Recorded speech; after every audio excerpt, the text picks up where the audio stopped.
ఈరోజు market committee సమావేశానికి నేను కూడా రావడం జరిగింది. కారణం ఏంటంటే నాకు తెలిసి 1 ఇయర్ దగ్గర అయింది మనం ప్రమాణ స్వీకారం చేసి.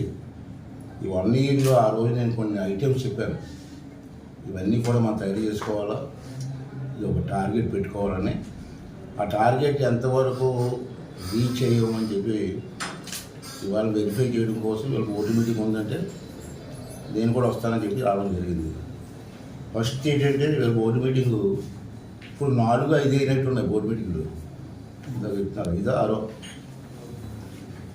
ఒక బోర్డు మీటింగ్కు రాని వాళ్ళు ఎవరున్నారు డైరెక్టర్లు, అది వెరిఫై చేసి మనం 5 మీటింగ్లు 6 మీటింగ్లు ఒక మీటింగ్ రానప్పుడు బోర్డు డైరెక్టర్ ఎందుకు ఆ పేర్లు అడిగాను.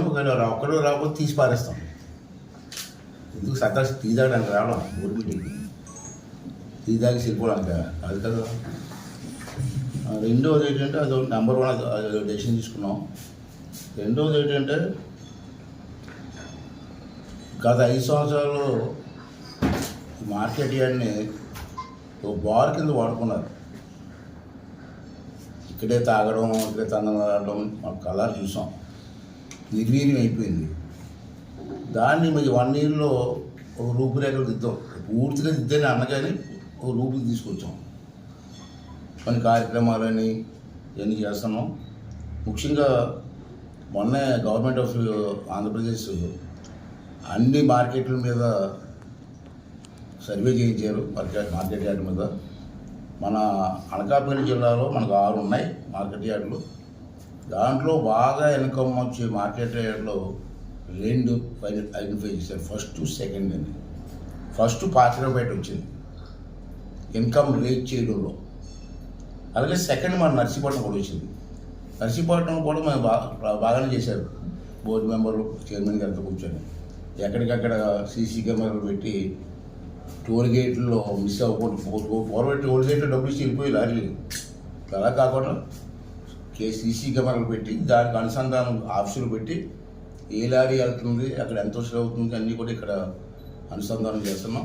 ఇన్కమ్ పెరిగింది. అలాగే వ్యాపారస్తులు కూడా మిస్యూజ్ చేయకుండా, తప్పించుకు వెళ్లకుండా కట్టుదిట్టం చేసాం. ఇన్కమ్ పెరిగింది. అలాగే చాలామంది వ్యాపారస్తులు చూస్తున్నారు. ఇంతకుముందు ఇక్కడ ఆరబెట్టడానికి షెడ్లు ఎవరో వచ్చేవాడు కాదు.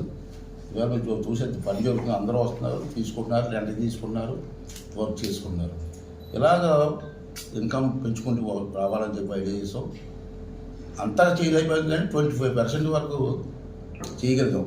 ఇంకా 75% చేయలేకపోయాం. దాన్ని ఒప్పుకోవాలి. ఆ 75% ఏంటంటే నా ఐడియా వాటర్ రోడ్డు ఉంది మనకి మార్కెట్ యార్డ్ పక్కనే పక్కన. ఆ రోడ్ సైడ్ని కిందన 10 షాపులు కట్టాలని డిసైడ్ చేసాం. పర్మనెంట్ షాపులు. ఆ షాపుల్లో వచ్చి రెంట్ అంటే ఆ ఓనర్లు సగం మనం సగం పెట్టుకుని షాపులు కడదాం. దాని మీద మనకు రెంట్ వస్తుంది. ఆ రెంట్తో మనకి ఇన్కమ్ పెరుగుద్దని ఒక ఐడియా చేస్తాం. అది ప్రపోజల్ ఆల్రెడీ గవర్నమెంట్ దగ్గర ఉంది. రెండోది ఏంటంటే రైతు బజార్ పూర్వం మనం పెట్టాం. దాని సరైన సెటిల్ అయ్యాడు. మళ్ళీ రైతు బజార్ సెటిల్ అయ్యింది కూడా కొత్తగా తయారు చేసి షాపు, బజార్లో ఉన్న వ్యక్తులు పడుకోవడానికి ఒక రూము, ఇవన్నీ కూడా టాయిలెట్స్ ఏం పెట్టాలని చెప్పి ఒక ప్రపోజల్ తెలియజేసి ఆంధ్రప్రదేశ్ గవర్నమెంట్కి పెండింగ్ ఉంది. మన అప్పుడే పంపించి 9 నెలలు అయింది. ఈ రోజుకి వచ్చి రాలే. అదొకటి. రెండోది ఏంటంటే ఇక్కడ పూర్వం నేను ఉన్నప్పుడు విత్తన శుద్ధి కార్యక్రమం అంటే మట్టి నమూనాలు తీసే కార్యాలయం ఉండేది ఇక్కడ. పాత గవర్నమెంట్లో తీసుకెళ్ళి అనకాపల్లిలో విడిశారు. ఇప్పుడు మళ్ళీ దాన్ని ఇక్కడ పెట్టమని చెప్పి మనం రాసాం. అది కొంచెం గవర్నమెంట్ ఆఫ్ ఇండియా పర్మిషన్ కావాలా, కొంచెం లేట్ అవుతుంది. అలాగే కోల్డ్ స్టోరేజ్ ప్రైవేట్ వాళ్ళందరికీ చాలామంది పిలిచి మాట్లాడాం. ఇక్కడ కోల్డ్ స్టోరేజ్ పెట్టుకోండి, స్థలం ఇస్తాం, టన్నుల లెక్క మాకు కట్టాలని చెప్తే కొంతమంది టెండర్స్ చేశారు.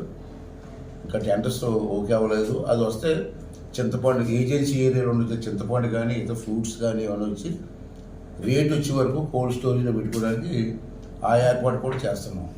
అది కూడా ఆంధ్రప్రదేశ్ గవర్నమెంట్ దగ్గర పెండింగ్ ఉంది. ఇప్పుడు మూడోది ఏంటంటే ఇక్కడ బ్రిడ్జి ఒకటి కడదనుకున్నాం, లారీలకి తోక వేసేది, కానీ ఎవరో రిపోర్ట్ రాదని చెప్తున్నారు అని చెప్పి అది డ్రాప్ చేస్తాం. రెండోది అంటే కొన్ని వస్తువులు ఉంటాయి, డ్రై ఐటమ్స్ ఆరబెట్టడానికి, దానికి మిషనరీ ఉంది. అటువంటి మిషనరీ పెడితే పంటలు ఆరబెట్టుకోవడానికి ఆ మిషన్లో వేసుకుని ఆరబెట్టుకోవడానికి కొత్త టెక్నాలజీ వచ్చింది. దాన్ని కూడా మన అక్కడికి చాలా ప్రైస్ ఉంది కాబట్టి పెట్టాలని చెప్పి టెస్టింగ్ చేసాం. ఇవన్నీ కూడా ఆంధ్రప్రదేశ్ గవర్నమెంట్ దగ్గర పెండింగ్ ఉన్నాయి లాంగ్ 6 నెలల నుంచి. 6 నెలల నుంచి కూడా పర్మిషన్ ఇవ్వకుండా రేపు చూస్తాం ఎల్లుండి చూస్తాం అని చెప్పుకుంటూ వచ్చారు. మొన్న నేను మళ్ళీ ఫోన్ చేసి అడిగితే మళ్ళీ కొత్త ప్రపోజల్ పంపించింది. ఆల్రెడీ ప్రపోజల్ ఇచ్చాం, మళ్ళీ కొత్త ప్రపోజల్ అంటే డ్రాగన్ చేస్తున్నారు. డబ్బు మనది, మన డబ్బు అదే ఉంది, మన market committee government of Andhra Pradesh దగ్గర ఉంది. ఆ డబ్బులు ఇవ్వడం డిలే అవుతుంది. అందుకే ఇప్పుడు మినిస్టర్ పైసకు మాట్లాడి ఈ నెలాఖరు లోపుని మేము పెట్టిన ప్రపోజల్ మీ దగ్గర ఉంది, మేము పంపించాం 2 సార్లు పంపించాలి. ఇదే పని మాకు రోజు రాసి పంపించడానికి ఆల్రెడీ పంపిస్తాం. ప్రపోజల్ మీ గవర్నమెంట్ దగ్గర ఉంది, మీ మంత్రి గారు మీరు కూర్చొని ప్రపోజల్ ఈ నెలాఖరు లోపుని కానీ ఆ ప్రపోజల్ ఇస్తారా ఇవ్వరా మాకు చెప్పకపోతే మా బోర్డు అంతా కూడా రాజీనామా ఇవ్వడానికి సిద్ధం అని చెప్పి నేను చెప్తాను. ఎందుకు టీ దాకా వెళ్ళిపోవడానికి బోర్డు ఏదో పని చేయాలి కదా. ఆ నిర్ణయం కూడా తీసుకోవడం జరిగింది బోర్డు మీటింగ్లో.